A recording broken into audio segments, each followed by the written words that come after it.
네, 안녕하세요. 주필승 투자연구소 소장 주필승입니다. 7월 1일 오늘 하반기의 시작입니다. 오늘 시장이 상당히 중요한 그런 모습인데 오전에는 나쁘지 않았습니다. 오전에도 거래소도 뭐 1.5% 이상 올라가고 코스닥도 0.8 이렇게 올라갔었는데 오후에 좀 차익 매물이 좀 나오면서 하락하는 모습으로 장을 좀 마쳤습니다. 전반적인 분위기도 나쁘지 않았는데요. 뭔가 좀 시원한 그런 맛은 보여주고 있지 않습니다. 아무래도 7월 초에는 이벤트가 좀 많이 있어요. 트럼프 관세 문제가 또 얘기가 나올 예정이고요. 그리고 우리가 이제 2차 전지와 좀 관련되어 있는 감세 법안, 그것 때문에 좀 영향이 좀 크게 있을 것 같은데 어떻게 될지는 뭐 뚜껑을 열어봐야 될 것 같습니다. 그게 아니라면은 국내 변수로는 빠르면 7월 3일이죠.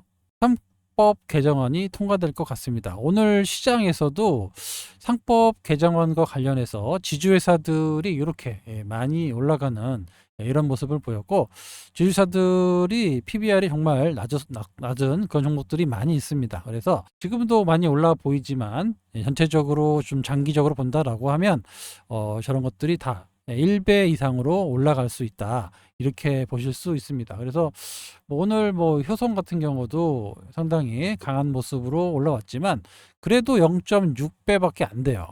그래서 많은 종목들이 거의 좀 단기간에 올라오는 것도 있고 시간차를 두고 올라오는 것도 있겠지만 거의 PBR 1배가 되지 않을까 이렇게 예상이 됩니다. 그래서 1배를 넘어 2배까지 나오는 종목들이 좀 올해 꾸준히 나올 것 같아요. 그래서 올해는 지주사, 뭐 지주사도 될 수 있고 또 PBR, PBR로 좀 1배 이하가 되는 종목들, 이런 것들을 여러분들이 계속해서 포지션을 가지고 계셔도 되고 좀 주목해서 매매에 활용하셔도 되고 이런 상황이 된 것 같아요.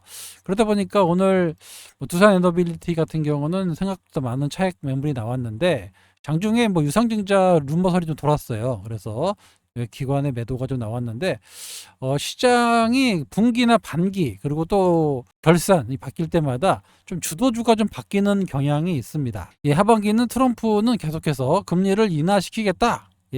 파월을 압박하고 있습니다. 결국에는 금리 인하가 될 겁니다. 그러면 대체적으로 금리 인하 사이클에서 강한 제약 바이오 섹터들이 점차 여름쯤 되면 다시 치고 나갈 수 있다. 이렇게 보입니다. 그 중에서 대장주는 누가 뭐래도 알테오젠이죠.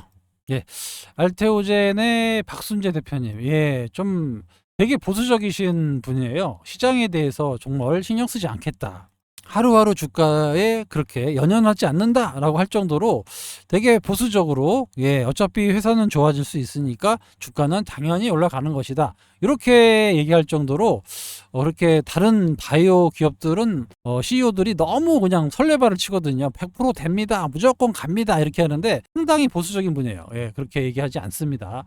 그런데 오늘 어떤 얘기를 했냐면 글로벌 ADC 개발사들 절반이 우리와 함께 할 것이다 라고 아예 대놓고 얘기했습니다. 이런 말을 잘 안 하시는데 이번에 좀 강하게 어필을 했습니다. 그래서 오늘 어떤 내용이 좀 있었는지 좀 살펴볼 건데요. 알테오젠에서 계속해서 얘기하고 있는 거는 알트비포, MTA 10개 이상의 그 회사들이 계속해서 좀 체결해서 진행 중에 있다. 그러니까 MTA가 많다는 얘기는 한번 써보고 효과가 좋으면 내가 계약하겠다. 이렇게 보시면 되는데 이렇게 한번 샘플링 해보겠다는 회사가 10개가 넘는다는 얘기예요. 그래서 이 중에서 절반만 해도 5개인데 거의 다 할 것 같다라고 예상을 하고 있습니다. 그래서 모두 SC 제형을 전환하려고 하는 그런 기업들이기 때문에 시차가 문제이지 결국에 거의 다 9개에서 뭐 최소 8개 이상은 다 SC 전환이 되고 우리랑 계약할 수 있다. 이렇게 보입니다. 왜냐하면 굵직한 제약사들이 다 알테오젠과 계약을 했기 때문에 머크, 그죠? 아스트라제네카, 다이치 상교, 요즘 에너투 SC로 또 상당히 부각받고 있는데, 예, 그밖에 많은 기업들이 지금 진행 중에 있다 이렇게 얘기하고 있고, 빠르면 연내에 한 건에서 두 건 정도의 추가 기술 수출이 있다라고 얼마 전에 부사장님도 얘기하셨죠. 그래서 알테오젠의 그 성장성이나 예, 이런 것들은 상당히 밝습니다. 하지만 아직 시장에서는 예, 작년에 올라왔던 이 부분을 소화하는 과정이다. 이렇게 계속 말씀을 드리고, 결국에는 이 성장할 수 있는 기업이 예, 부각될 수밖에 없다라고 보면 알테오젠은 예, 시간과의 싸움인 거지 결국에는 크게 우상향할 수밖에 없고, 예, 9월 말 정도 되면은 결국에 머크의 키트루다 SC가 폼워커가 결정이 나고 10월 달에 품목 결정이 난다라고 판매가 된다라고 하면 본격적인 자금이 유입이 되면서 숫자가 정말 찍히는 그런 기업으로 탈바꿈합니다. 옛날에 예, 셀트리온의 사례를 보면 예, 그 뭐 치밀러가 되네 안 되네, 그리고 뭐 문식회계네 어쩌네 막 이러면서 엄청난 공매도로 힘들었어요. 그런데 전자 판매가 되고 돈이 들어오기 시작하니까 예, 이렇게 거의 바닥부터 10배가 올라가는 예, 그런 모습을 보였습니다. 예, 여기서 엄청나게 힘들었죠. 아무튼 공매도 쇼커버까지 나오면서 엄청나게 올라갔던 셀트리온의 사례가 있습니다. 아무튼 뭐 그때보다는 좀 미리 올라가 있지만 알테오젠도 이제 숫자가 찍히는 시절이 되면 지금보다는 훨씬 네, 탄력적인 그런 모습이 곧 도래한다 이렇게 보시면 됩니다. 그러니까 굳이 뭐 지금 좀 안 움직인다고 해서 나쁜 주식이다라고 하실 필요가 없다라는 거예요. 예, 그래서 지금 에너투 SC 상당히 그 기대가 크고 현재 임상 1상이 진행 중인데, 여기 보시면 자, 박 대표님이 얘기할 때는 보면 1상에서 만약에 판가름이 날 것이다. 만약에 1상이 통과됐다 하면 3상에서는 실패한 사례가 거의 없다라고 얘기하고 있습니다. 결국 이 1상이 가장 중요하다는 거예요. 그래서 1상이 요게 결과가 나오면 예, 아까 말씀드렸던 글로벌 ADC와 관련된 예, 그런 기업들의 절반이 우리에게 올 것이다 라고 얘기를 했습니다.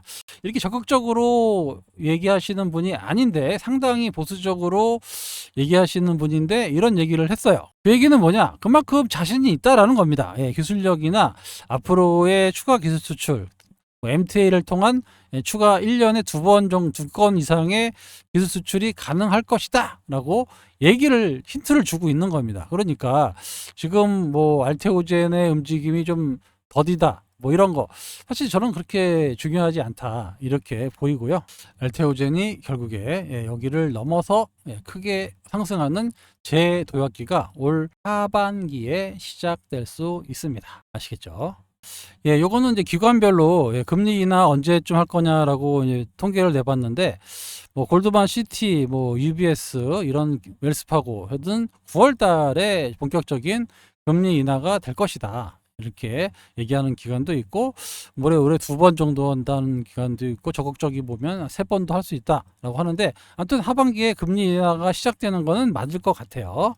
파월의 후임자를 미리 정해놓고 저 그림자 연준 의장을 만들겠다라는 정책이 곧 나올 수도 있습니다.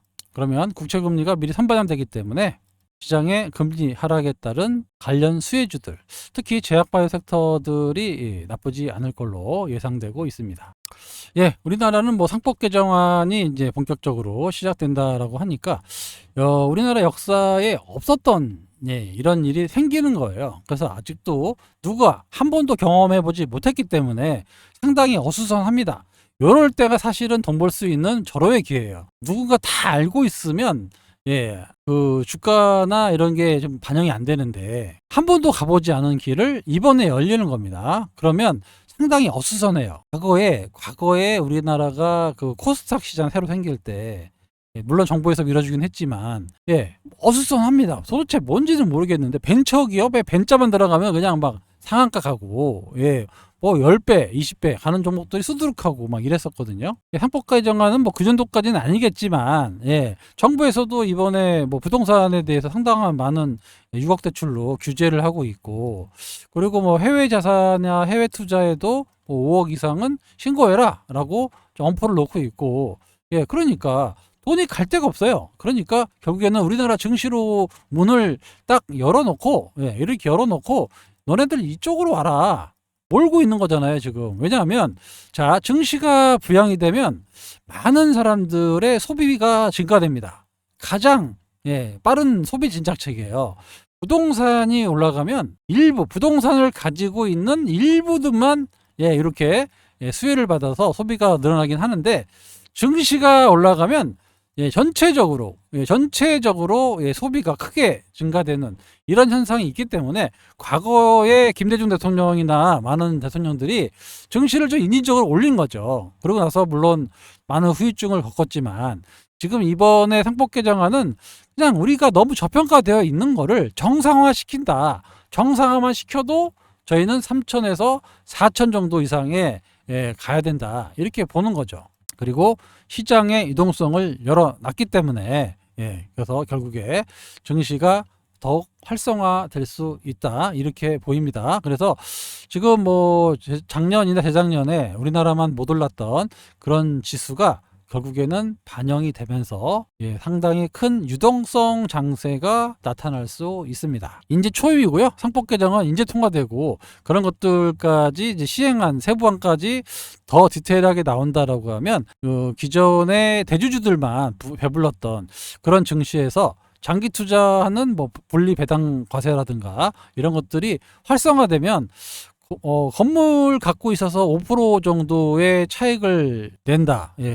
뭐 1년에 한 5% 정도 낸다라고 가정했을 때, 뭐 건물에 대한 보유세라든가 만약에 부동산이 크게 안 올라간다라고 가정을 하면, 그 주식으로 전환해서 큰 리스크도 없이 장기 투자할 수 있는 그런 사람들의 큰 자금이 증시로 많이 들어올 수 있습니다. 분리과세도 되고, 아무튼 뭐 제 생각에 여러 가지 좀 증시와 관련된 큰 손들이 주식으로 재산 증식을 할 수 있고, 일반인들도 퇴직연금을 비롯해서 그런 자금들이 점점 주식에서 수익이 날 수 있는, 거기다가 저는 또 연기금도 좀 잡아가지고 해외 투자 못하게 좀 막아가지고 국내로 좀 돌렸으면 좋겠어요. 그러면 외국인들의 장난질도 좀 막을 수 있고, 뭐 이런 것도 뭐 나중에 나올 수도 있겠죠. 아무튼 증시로 문을 열어놨어요 지금 정부에서는. 과거에서도 많이 나오는 격언 중에서 정부 정책에 맞서지 말라라는 얘기가 있습니다. 지금 상황은 이제 그런 상황이다, 이렇게 보시면 되고요. 지난번에 제가 상법 개정안이 되면 지금 CJ그룹의 캐시카우, CJ제일제당과 올리브영인데, CJ제일제당이 상당히 저평가되어 있다. PBR도 0.53배밖에 안 되고, 시가총액이 뭐 삼양식품의 뭐 3분의 1도 안 된다, 이렇게 말씀을 드렸습니다. 그래서 이런 부분이 점차 개선이 된다라고 하면 CJ제일제당 같은 게 뭐 그렇게 지금 많이 올라간 게 없기 때문에 부담 없이 좀 장기적으로 괜찮은 종목이 아닌가, 이렇게 한번 말씀을 드렸어요. 여기 보시면은 제2의 삼양식품 말씀드렸죠. 여기도 이제 코오롱, 제가 여기서 말씀드렸던 5일 전인데, 코오롱도 좀 슈팅이 좀 나와가지고 오늘 절반 정도 정리했고, 또 이번에 업황이 좀 좋아지는 종목이 하나 있어가지고 너무 좋더라고요. 그래서 그것 좀 바꿔놨는데, 뭐 나머지는 좀 가져갈 거예요. 그래서 코오롱도 나쁘아 보이진 않습니다. 그래서 지주사들이 오늘 좀 많이 올랐는데, 당분간 지주사들이 올랐다 떨어졌다 하면서 좀 안정적인, 좀 PBR 1배 정도 선까지는 올라가지 않겠느냐, 장기적으로 보면. 그런 시점이기 때문에 여러분들도 PBR 좀 1배 이하짜리 종목들, 이런 종목들을 여러분들이 좀 주목해 보실 필요가 있습니다. 그래서 저는 CJ그룹은 좀 나쁘지 않아 보이는데, 특히 제일제당이 워낙 돈 벌어다가, 해외에서 돈 벌어다가 자꾸 자회사들 밀어주면서 주주들이 엄청난 지금 피해를 보고 있습니다. 그래서 요거를 조금만 막아준다라고만 해도 정상가는 한 40만 원 이상은 충분히 갈 수 있는 그런 주식으로 보여요. 왜냐면 너무 싸니까, PBR도 싸고, 뭐 매출이나 뭐 영업이익이 뭐 1조 5천억이 나오는데, 지금 뭐 시가총액이 3조 8천억, 말이 안 되거든요 이거는. 그래서 지금 뭐 삼양식품이 지금 11조 넘어갔나요? 그 정도 되는데 너무 싸기 때문에 비비고도 좀 세계적으로 좀 난리가 났는데, 그죠? 그래서 제일제당의 주가는 너무 싸다, 이렇게 말씀드릴 수 있습니다. 다만 이 주가가 좀 무겁기 때문에 단기로는 쇼부가 안 나요. 좀 장기적으로 들고 계시면 좀 안정적인 움직임이 나타나지 않을까, 상법 개정 이후에 변화를 한번 주목해 보도록 하겠습니다. 코스닥이 좀 시원시원하게 가야 되는데 눈치 보다가 빠지고 조금 그래요. 지금은 뭐 코스피가 더 주도해서 올라가는 그런 시장이고 정부에서도 뭐 코스닥을 뭐 1000포인트 만들겠다는 얘기 안 하잖아요. 코스피를 5000 만든다고 그러지. 그러니까 코스피 쪽에 많이 그 주목이 되고 있는 것 같습니다. 아무튼 뭐 동생 주식이긴 하지만 아무튼 코스닥도 올라갈 수밖에 없다. 거기에는 알테오젠이 있는데 알테오젠이 저번에 한번 제가 공매도 잡는 방법 알려드렸죠. 결국에는 거래소 이전이 나올 거예요. 그 시기가 제 생각에는 내년 초 정도 될 것 같은데 아무튼 그런 상황이 될 수 있습니다. 그러면은 알테오젠의 그 가격도 지금보다는 더욱더 탄력적인 그런 모습이 나올 수도 있습니다. 그래서 이번에 나올 상법 개정안이 주주들을 위해서 함부로 할 수가 없다. 과거에 대주주들만 해먹던 거를 주주들이 가만히 있지 않는다. 이런 긍정적인 효과가 있기 때문에 우리나라 시장의 대변혁이 일어날 걸로 예상이 됩니다. 또 작전 같은 거 해가지고 많이 물렸잖아요. 그런 거 못하게 그런 것도 못하게 지금 규제를 상당히 강화하고 있기 때문에 시장이 상당히 건전해집니다. 이런 대변화의 역사의 현장에 여러분들이 계신 거예요. 그래서 제가 늘 말씀드리지만 아무도 가보지 않았습니다. 상법 개정안 이후에 나타날 현상에 대해서 추정만 할 뿐이지 어떻게 될지 아무도 몰라요. 하지만 과거보다는 상당히 긍정적으로 작용할 수밖에 없고 정부에서도 증시로 자금을 유입시키려고 물꼬를 터주기 때문에 결국에는 증시로 자금이 몰리고 몰려서 유동성 장세가 시작될 수 있는 아직도 초입 국면이다. 이렇게 말씀을 드리면서 오늘 영상 여기서 마치도록 하겠습니다. 지금까지 주필승이었습니다. 감사합니다.